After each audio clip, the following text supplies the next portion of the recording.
She goes, Mum, you're not going to believe this. I'm not having those issues anymore. I'm not to feel hungry, not having that urge to eat. Yeah. It's a dream come true. But the reality is, and I'm seeing the same mistake in a lot of the women that I work with GLP-1, is they're not eating enough. Well, welcome back to the relaunch of the third season of the Another Angle podcast. I'm here today with one of our guests from the first half of this year, Patel, the dietologist. We're going to be chatting about bariatric surgery and busting a whole bunch of weight loss myths and getting some of her hot takes.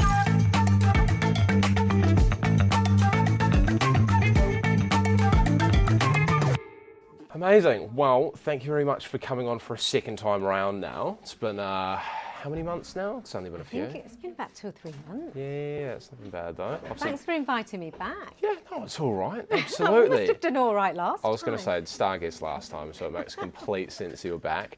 Obviously, very active in the dieting space, especially within weight loss. If you wanted to maybe give yourself a little bit of an introduction for the people back at home that might not have seen the first session, then we can kind of get stuck into it. Yeah, so my name's Van, I'm the dietologist, Yep. I'm a GLP-1 and weight loss surgery dietitian, Cool.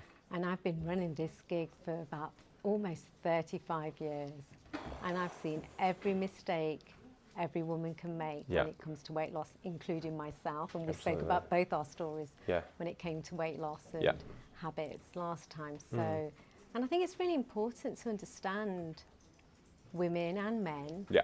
with their stories, because it's that awareness of why do I do these things, why do I overeat, why can't I lose the weight. Yeah. It's the why is the most important thing. So I think I'm almost more interested in the why rather than the what are they doing right now. Yeah. 'Cause that why drives what they're doing right now. Absolutely. I understand, obviously, last time we spoke pretty heavily on the emotional eating side of weight loss, you know, the state of obesity throughout the entirety of the UK, both between adults and, you know, childhood, and getting that kind of information out there.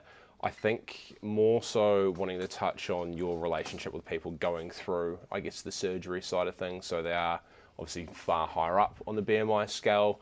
I think just the emotional roller coaster that comes with actually mentally prepping and going, I need to have this procedure done. I guess how would you best help people through that time when it is, you know, obvious that they need to go out of their way, have that medical intervention, and then how can they adjust their lifestyle afterwards?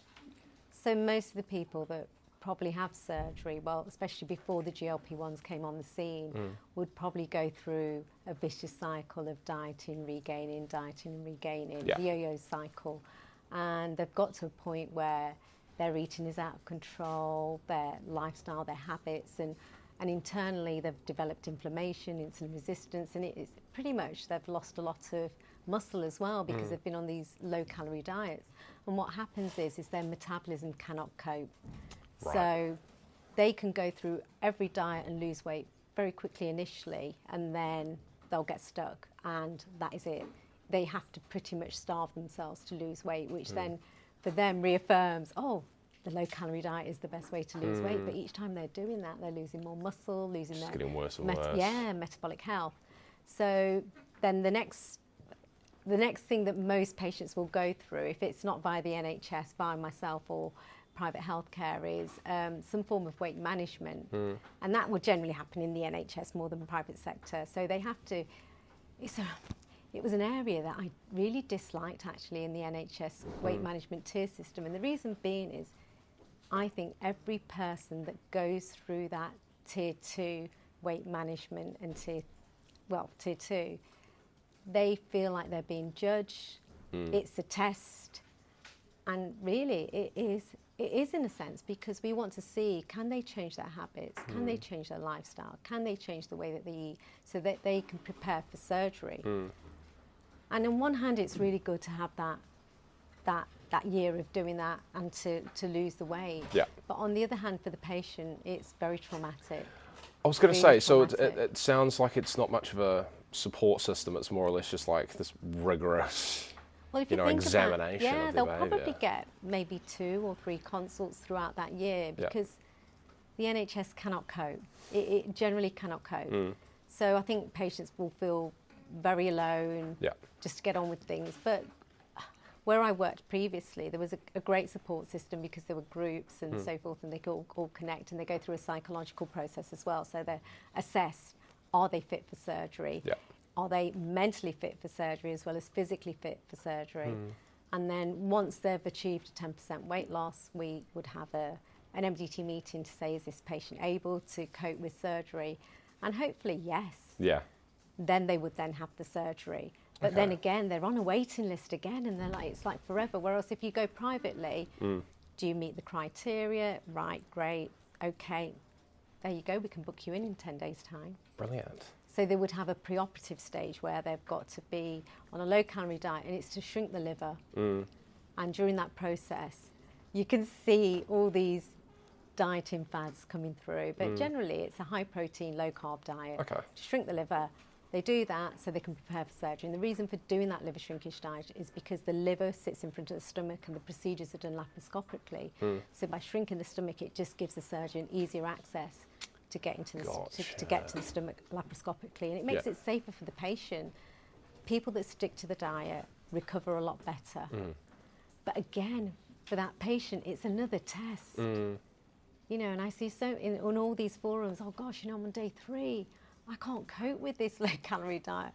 All I want to do is eat a steak, or I just want a burger. Yeah. So so you know, again, it's another. I think for these patients, everything feels like it's a test.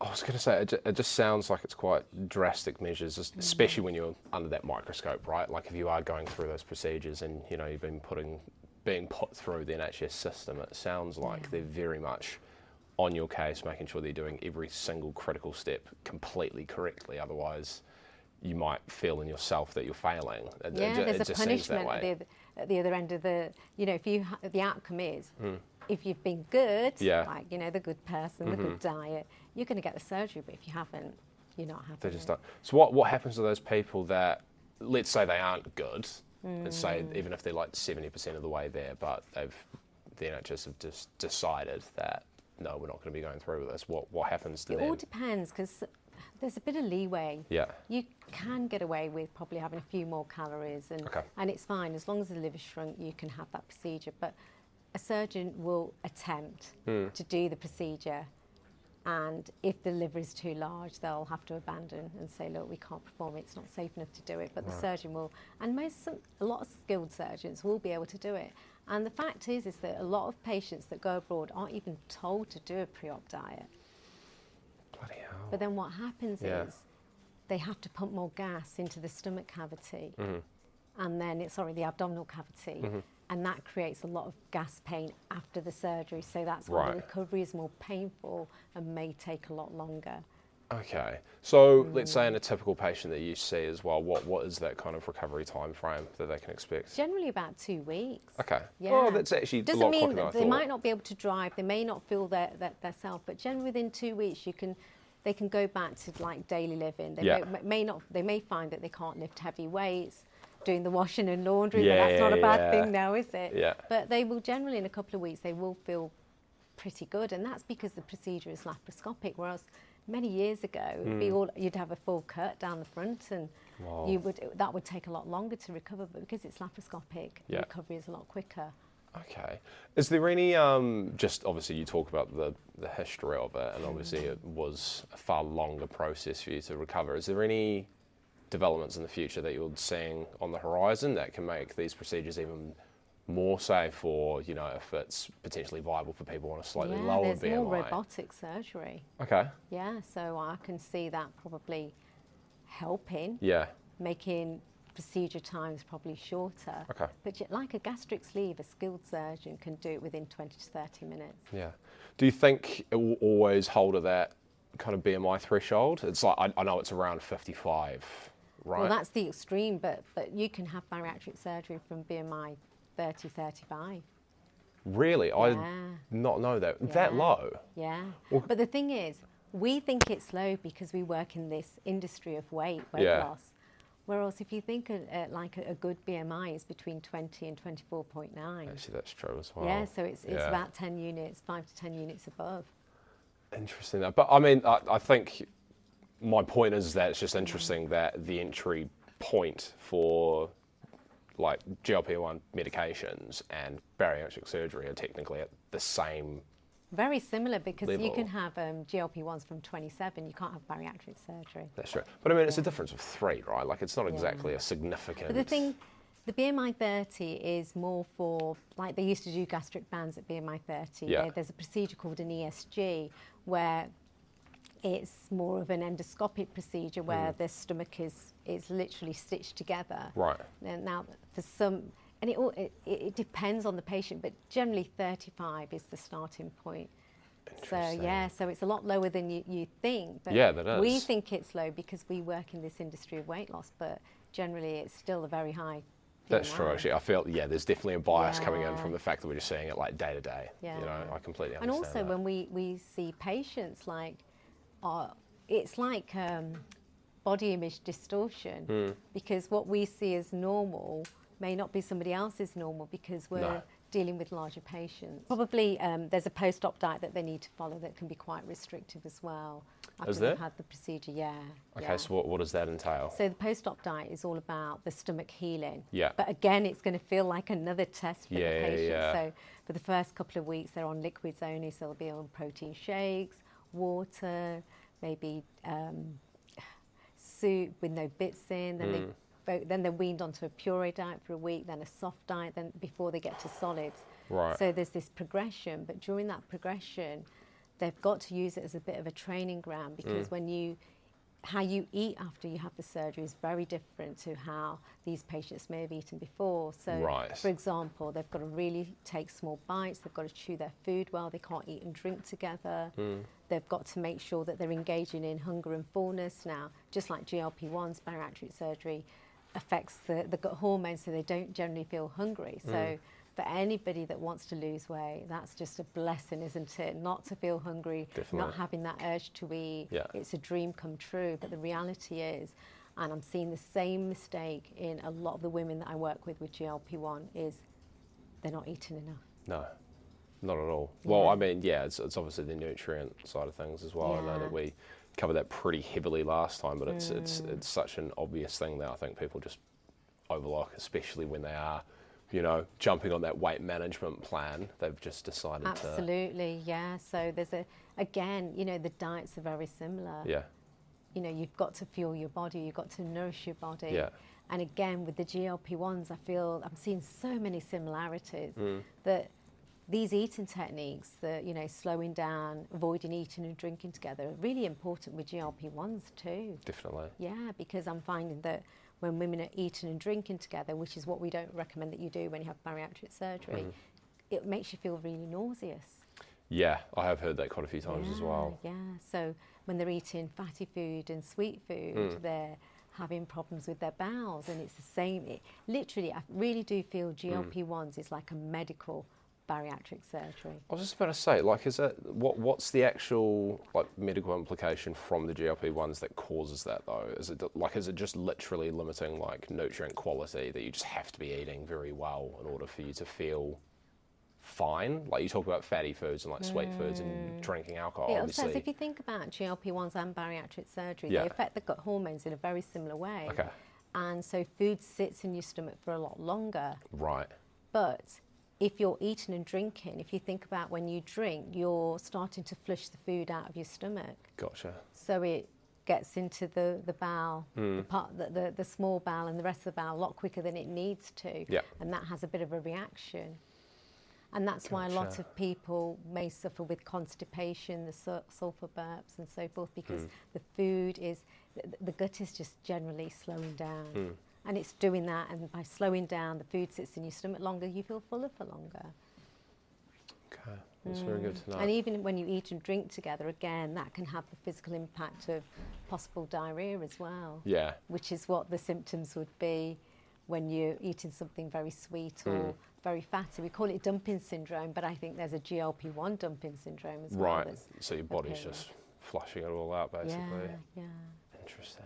Okay, so we've talked quite heavily on, I guess, the nutrition side of things. I think, especially, let's say, post-op as well, you know, obviously you're talking about those very constricting diets and everything, but I think we wanted to just chat on, I guess, having a really solid support system, like in and around you as well. Like obviously friends and family, you need people that are able to kind of advocate for what you're doing, you know, kind of pushing you along in the right direction. And I think that, and also just the changes in self-image. I know a lot of people, especially when they do lose drastic amounts of weight in a very short period of time, body dysmorphia is obviously a massive implication of that. So I think if you can just touch on those two areas and what you've seen in your own patients. So if we think about the first part of that question, the people that you surround yourself, well, we're all a product of the people that we surround ourselves with. That's true. So something that I'm seeing that's so common in the bariatric community and in the GLP-1 community is the fact that all of a sudden you've just made an investment to change your health, for whether it's because you want to look and feel better, whether it's for health reasons, whatever it is, and you're losing weight, and then all of a sudden, obviously, people around you notice that you're losing weight. The thing is, you might have kept the GLP-1 secret, which I think a lot of people do. But what I'm finding is that actually on social media, people keep it a secret, and then they're on social media and sharing their stories. Very vocal, very vocal. But you're changing, but your circumstances and the people around you aren't changing. Yeah. So we eat for so many different reasons. We eat to fuel our bodies because our energy is low. We eat because a parent or a friend is making food. We might not be hungry, but we eat it to respect the cook. We eat because there's free food at work, because we don't get very many rewards. Hopefully, Hunter, you get a lot of rewards at Rightangled, so when the donuts come on Friday, you don't feel you need to have all of them. No. So, you know, free food. When food is free, all of a sudden, I want to eat it. You might not be hungry. Yeah. So if we're not changing who we're surrounding ourselves with, and especially if they're not supportive and let's say you're making a real intention to be healthier, you want to be high protein, you're having your salads, you're being mindful of your carbs, and you know, you're really on this health kick, but then no one else around you isn't, and there you go, there's a bucket of KFC, or there's the pizza, or the takeaway. Absolutely. It's hard. I completely understand that, like, preaching to the choir, to be fair. I mean, like, being a 25-year-old that's like relatively fresh to London, obviously there's just so many things going on, and like the amount of times that you just chat to your mates is like, oh, we'll go to the pub, have a few kind of thing, and then you have a few, and then you end up at McDonald's, and then it's just a whole rinse and repeat, and you've like reset your calorie track for that week kind of thing. I completely understand that. It's just like, it's the small bits that you just don't even think about. And I think the free side's a really funny angle to go along as well, because I find that I'm so much more aware of what I'm putting into my body if I'm going out of my way paying for it and cooking it myself. If I'm given free food, or if I, like, you know, go around to my girlfriend's house kind of thing and she's cooking, I'm just loving it. I'm just loving the fact that she's cooking, so I just don't even consider any of that. So yeah, Why do you think that is? I think it's probably just a bit of an enjoyment out of the novelty of just being cooked for. Like, it could just be like just a big old bowl of pasta and you're just not even thinking about it. Whereas back at home, if I was just cooking for myself, it'd be like mince, broccoli, rice, bit of seasoning kind of thing, call it a day. Like, much more lean and obviously like towards my goals. But I think there's also the factor where there's a bit of moderation in that as well. I think being able to let yourself go and go like, oh, hey, like, I can do this maybe once every 2 or 3 weeks kind of thing, and just not really think about it, you know. I think that's a really good thing, because otherwise you're all or nothing, and I think we spoke about this last time, didn't we? It's too constricting. Whereas if you have this balance where it's like, I use this 80-20 rule all of the time, where 80% of the time I am consistent with my breakfast. I'm a 2 meal and 2 snack person. It works for me. It may not be the right thing for somebody else, but for me, that's how I operate, and it works for my body, it works for my health, it works with my training. But if at the weekend, my eating is completely different. You know, we'll all have a takeaway. You know, people call it a cheat meal or a cheat day, you know, but I'll be like, you know what, I really fancy some pizza, because all I've had is salad and chicken and a few potatoes, you know, most days. And I'm very much, I can go eating the same meal, the same lunch, same breakfast, because I work in this industry of food and weight loss. just don't want to think about it. Yeah. I just want to keep it really simple. Yeah. So at the weekend it's like, oh, my variety, I'll have some sushi. Let's have a pizza. I have to admit, I had some KFC because the kids want, you know, influenced by the kids. And I was like, oh, I love a hot wing. But the last time I had KFC was probably about 6 months ago. Yeah. Yeah. So it's all about moderation and balance. And that 80-20 rule is flexible eating. Yeah. And I live by it. It works for me. Absolutely. And it generally is something that I instill in the people that I work with as well. Myself, if I was in that position and I had been eating quite poorly for years on end and then being forced into that, I can just see a moment where they would snap. And I think that's where education comes in, explaining to them why you've got to follow this diet rather than this is what you've got to do, which is what I think a lot of practitioners do. You've got to follow this diet. Definitely. And the reason why many people don't do the things that they need to do is because they're not told why. So I'll always explain the reason why you've got to do this is because your stomach's healing. Yeah. And we want those wounds to heal, so that your stomach heals, so that it can take you through to the next month, you know, so that you can tolerate the real food when you go back into it. So it's like, and I always say, it's like a child. When you have a child, initially they're on liquids because they're drinking milk. Yeah. You don't go into giving them a roast dinner straight away. No. They've got to learn how to eat, and it's the same for them. So I always say it's like pretty much like weaning a child. Obviously, you're not a child, you're an adult. Readjusting. Yeah, just your stomach needs to readjust. It can't cope with solid food at that stage. And so we wean you. We're building you back up to eating normal food again. Okay. And how normal food will look for you is it's going to look different for everybody. You know, but generally, again, very similar to GLP-1, it's a high protein diet, moderate carb, lots of fibre, because it keeps you feeling fuller for longer. But again, I'm adapting a lot of the information that we do with bariatrics with GLP-1s because I'm seeing all the similar side effects when they're not, like I said, the GLP-1 dumping, I'm going to call it. Yeah, we're getting a lot of that. So. Okay, interesting. I mean, that's obviously all very solid information that I think people will really appreciate. We've got a bit of a segment that we're wanting to run with you. It's called Hot Takes and Cold Truths. So we're just wanting to get some of your insights as well, and obviously, you know, tell people down the barrel what they probably might not want to hear. Do you think this is a hot take or a cold truth? Calories are all that matter for weight loss? Oh, cold truth. Cold truth. Can you elaborate? You could have, let's say, in my toolkit, I say, you know, 1,500 calorie diet. Now you can adapt it. You can have slightly lower. You can have a lot more. But you've got to work that out. With a calculator. Now, how the macro split of that is really matters to your weight loss results. So you could have 1,500 calories of sugar.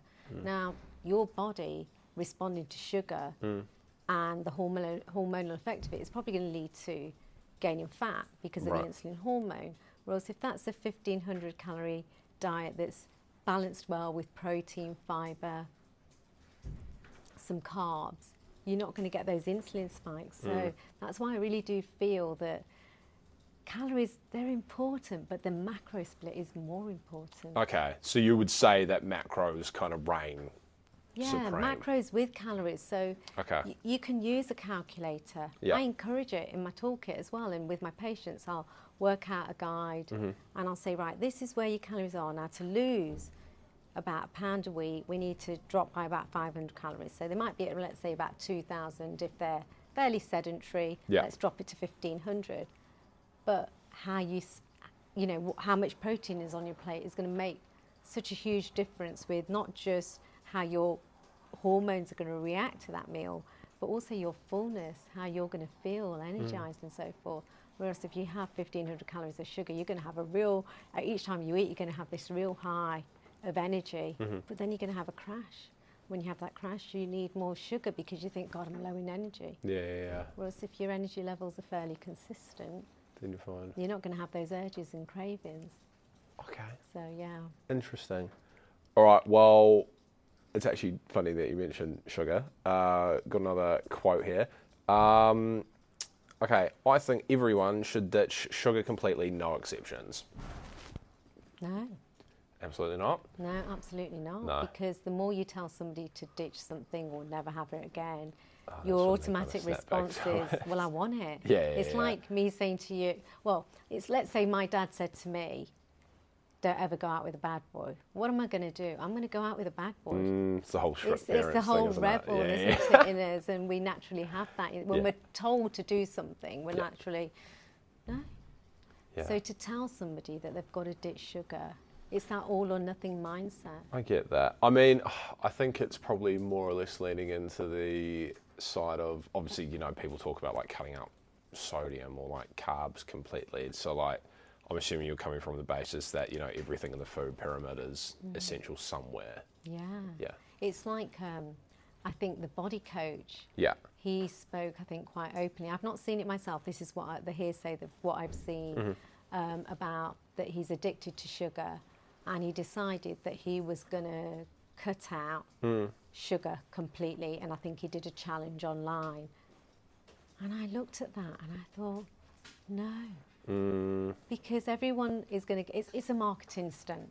Yeah. Everybody's going to get on that bandwagon of, right, I'm going to follow the, what's his name again? Joe Wicks. You know, he's got a huge following. Yeah. Probably lots of females following him, and it's great what he's done for nutrition and health and getting people into walking, training, running, whatever they're doing. Yeah. But then to go onto that slant, and I know that maybe works for him, but it'll be really interesting to see how long he stays off that sugar. Interesting. Yeah. Yeah, but this is what, for me, I personally believe this is what causes eating disorders. There's no such thing as food addiction, just habits. Oh, where are you getting these from, Hunter? Repeat it to me again. There's no such thing as food addiction, just habits. See, with my professional hat on, I would say habits. However, being an emotional eater myself, I'd say the first. I agree. I emotionally ate as well. That's how I probably put on the weight initially. So. But I think really do believe there are different levels of emotional eating. Yeah. And it's in our nervous system for a reason. It's there most of the time for soothe and comfort. Yeah.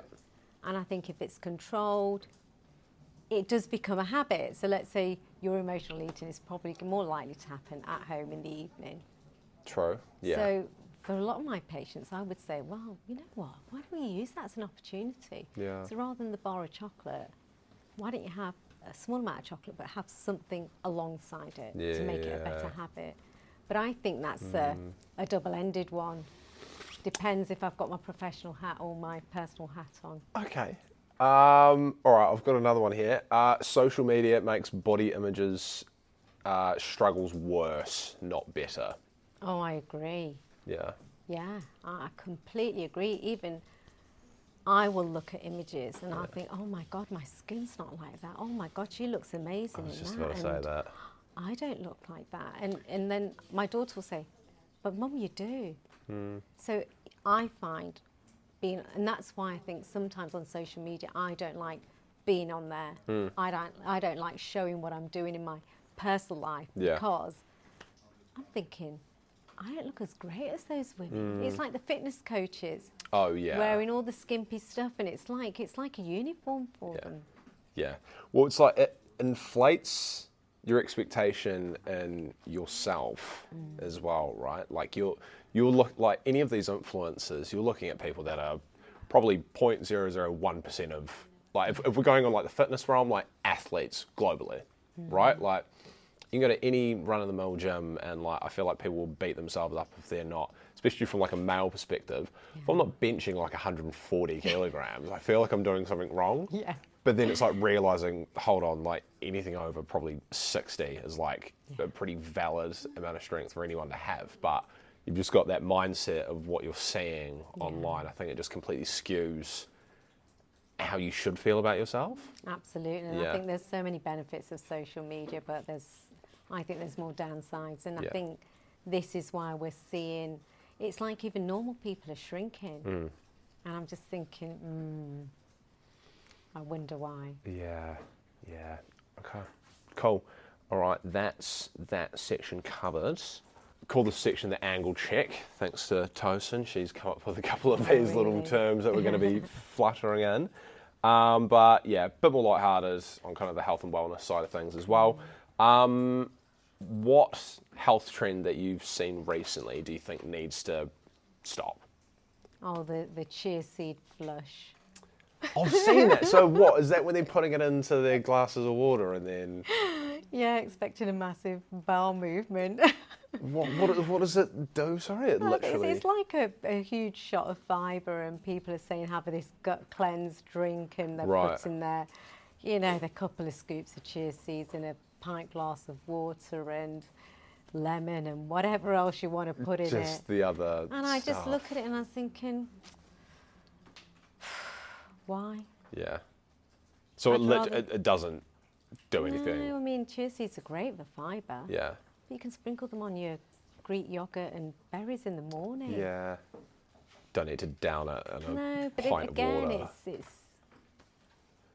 people will do it. Just and these gut resets and So are they making a bit of a comeback at the moment? Because I know that was a thing quite a few years ago. If I'm really honest, I'm just cool with it all. Fair. If somebody believes that it's going to make a difference, it's going to improve their health, because they believe it, it's going to happen, and they're going to put it down to that reset. I mean, I'm always up for a reset. So for women that regain weight, I do have a reset, but basically it's like it's going back to them into that honeymoon period of where they felt really happy when they just had the surgery. So I'll say, right, let's do a couple of days of having a few protein shakes, having one meal a day, and then we build back into having normal foods. But it's more for self-regulation, so that they can see that, oh gosh, I was probably snacking a lot more. Yeah. Because you can have a tiny stomach, but if you're eating constantly every hour on the hour, and it might be a protein bar, it might be a handful of nuts, it might be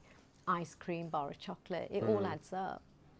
But if I get them to reset and self-regulate, it's like, oh, I can see what I was doing before. Yeah. Okay, I understand, I need to go back to basics. So going back to basics is probably a little bit different to a detox and a complete reset plan, but I see so much of that. Yeah. But if somebody thinks it's going to work for them, who am I to deny that from them? But it's a fad. People love a quick fix and a fad. Definitely. So what do you make of the is it the carnivore diets? Have you seen the videos of like a lot of people just eating? I met some people that are real advocates that have a company that provide the carnivore diet. Really? Yeah. I was going to ask, because obviously you see those people with like, chopping boards, they've got their steaks out, avocado, mountain of eggs, banana, honey, dates, like sticks of butter. Yeah. What do you make of that? Like, that's obviously very whole, like, organic food from I'm very back much in Stone Ages. do believe that wherever you possibly can, have organic and free range, because our food is doused in pesticides, which affect our hormones, affect our mental health. They affect so much. So I'm very much, if and when you can, do it. Like go to the farmer's market kind of thing, or like just buy even organically from the supermarket. If you can go to the farmer's market. Yeah. I'll give you an example. My daughter, she always has eggs in the morning. Yeah. And she's been saying on and off for the last few years, Mum, sometimes I just can't. Something's upsetting my gut. I just feel sick. I feel nauseous. And then I said, what sort of eggs are you getting? And she says, oh, just the normal M&S eggs. And I said, try the organic free range. Because free range isn't enough. They're still getting fed foods with grains with pesticides. Yeah. But if you go organic, the feed will be very different. Is she gone? Just immediately? Immediately.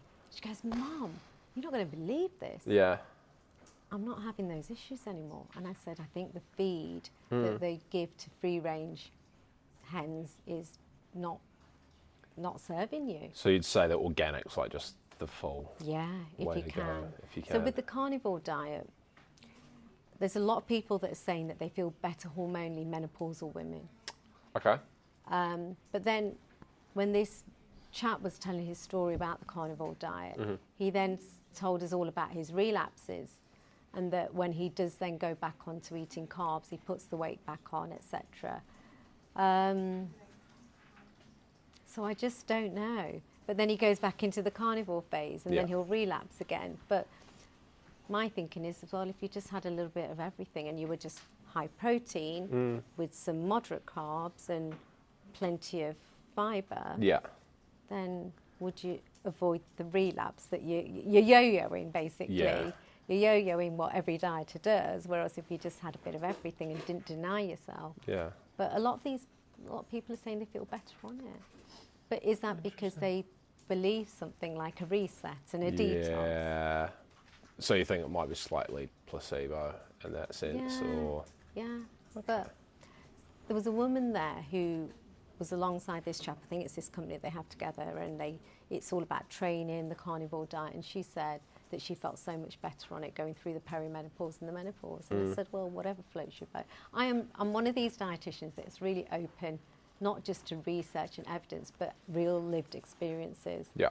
And I really do think mindset has got a huge part of why things can work and why things can't work. Definitely. Okay, cool. It's good to know. You have got to make the lifestyle, the nutritional, the mindset changes to work alongside these tools. Yeah. Because if you don't, and this is what I'm seeing with some GLP-1 women, the weight's starting to creep back on. It's that fear. Yeah. It's that fear, and it's because they're so reliant on that tool. Yeah. Well, thank you very much for tuning in today. This has been the Another Angle podcast. We've had Van Patel on. It's been an amazing session chatting about all things weight loss. You can catch today's episode across YouTube, Spotify, and Apple Music, and hopefully we'll see you again next week.